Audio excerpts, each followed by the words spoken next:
So let us recover the terrain that the devil has stolen from us. Let us bring down the fortresses that the devil has built in our minds that impede us from seeing the truth. Isaiah 43:2, I will be with you when you cross through the fire, you will not be burned. We are always with God. God is with us because His oneness. God is not an external entity. God is us. Is the single bubble of consciousness that is reality. And we are all within. We are all part of it. We are all one. This is why it says, I will be with you. Even when you pass through the fire, you will not be burned. You cannot be burned. Even when you pass through the fire, you cannot die. Even when you pass through the grave. Because the world is not a physical external reality. Everything that happens is within the mind. And because we are the mind, we cannot be burnt by imaginary fire. I will be with you, you will not be burnt when you pass through the fire. Deuteronomy 13:18. I place before you life and death is for you to choose. Choose life so that you will live. What does it mean to choose life?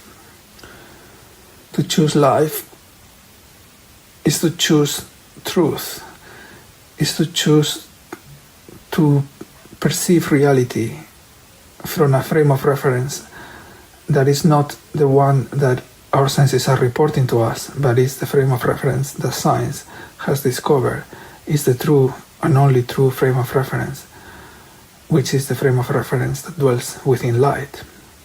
This is the only true frame of reference, and to choose life instead of death is to choose to observe our experience from that alien frame of reference with the full knowledge that if we instead choose the white path, the easy path, the comfortable road, the highway, we will be choosing death. Because the highway is to believe that which is easy to believe, is to believe that which our senses report to us. That is easy, that is the highway, that is the easy path. That's where 99% of the people go. Instead of choosing life, they choose death because it's comfortable. The path, the white and comfortable path, drives us to death, while the narrow path, the path full of thorns, is the path that is most difficult to follow because it requires an understanding of reality. It requires to get beyond the senses. It requires also a very sophisticated scientific knowledge. And it requires faith, and it requires understanding. It requires to open your heart and to be very open-minded. I choose life for me to live and my descendants. We need to choose. It is our choice. We have to understand that we do have a choice to have good feelings rather than negative feelings. We have a choice to have beautiful thoughts rather than ugly and negative. It is our choice to wage the war against the fortresses of the devil in our mind. It is our choice to do so. It is the hard path to follow, but it will give rewards if we are able to control our thoughts, if we are able to control the devil, if we are able to subvert the unconscious mind. We will become more and more lucid within this type of dream that is waking reality. we will become more and more awake. And as we do so gradually, we will be navigating in parallel universes and plentiful of beautiful feelings and beautiful thoughts. The fortresses of the devil in our mind will be demolished.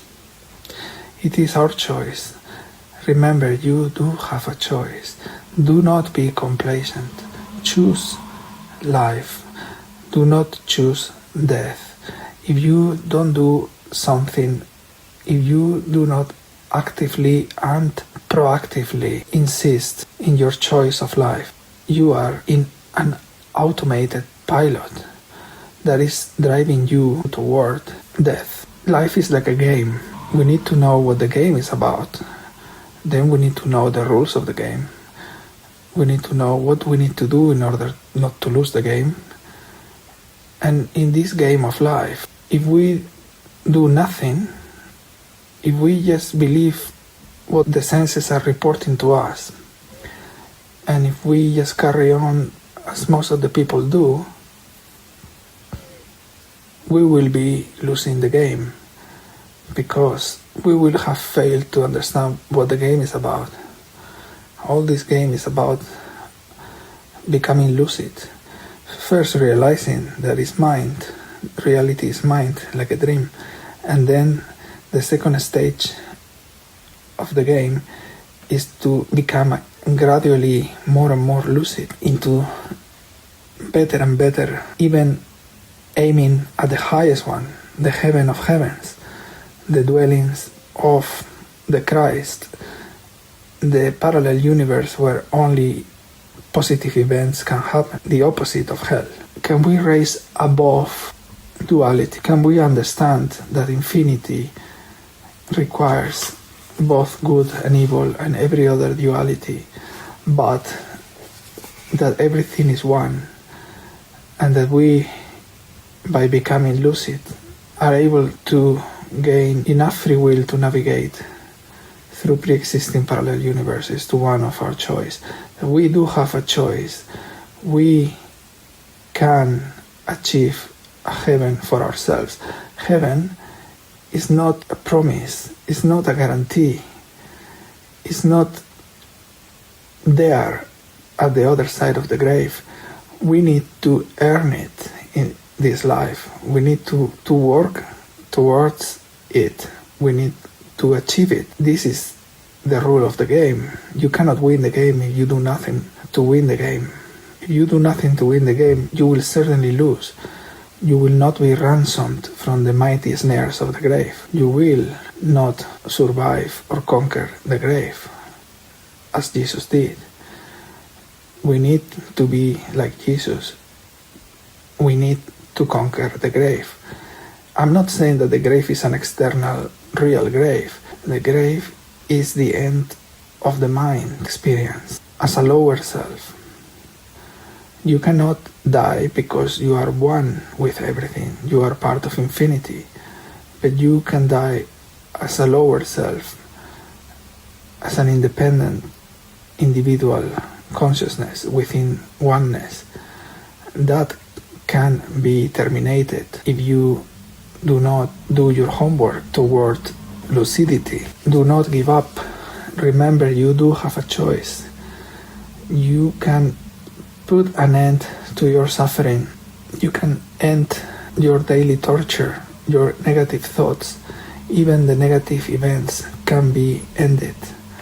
You can land yourself into paradise, even today, if only you are able to become lucid within this mind experience. Stop believing what the devil tells you. Stop believing your negative mind.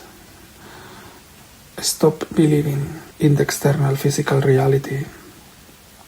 Deuteronomy 1:2, Moses tells the Israelites that there is only 11 days of a journey from Horeb to Canaan, the promised land. But it took the Israelites 40 years to reach the promised land. They stayed 40 years in the desert instead of only 11 days, which would have taken them, but it took them 40 years to reach the promised land. So what did they do 40 years in the desert? This is exactly what the devil does. This is a metaphor. Moses is explaining a metaphor of the fortresses that the devil builds in our mind. The Israelites stayed 40 years in the desert because they kept listening to the devil during those 40 years. Had they waged war against the fortresses of the devil in their minds, they would have stayed only 11 days.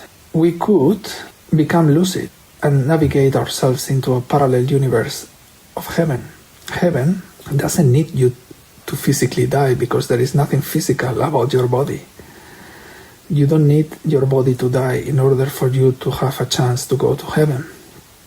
You can go to heaven today because everything that you see, including your body, is made of mind, is not physical.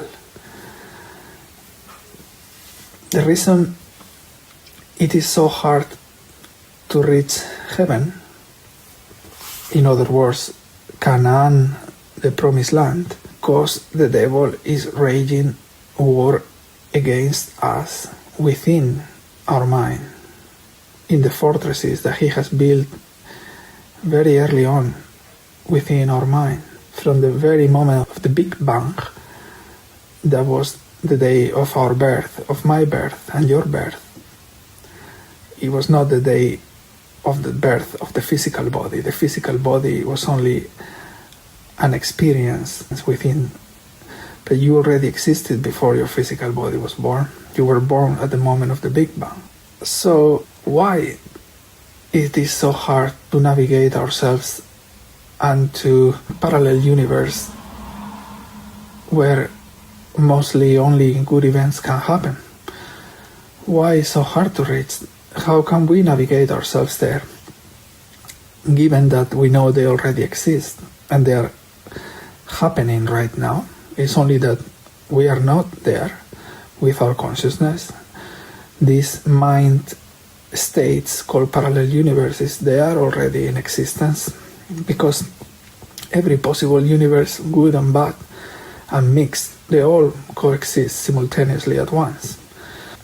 So this is the reason why the Israelites took 40 years to reach heaven, which is the same reason why most of humans will never reach heaven during one lifetime, and they will need many, many lifetimes, millions of years of evolution of mind in order for them to become more and more lucid and to become more aware that this reality actually is not physical or external, but is mind-based.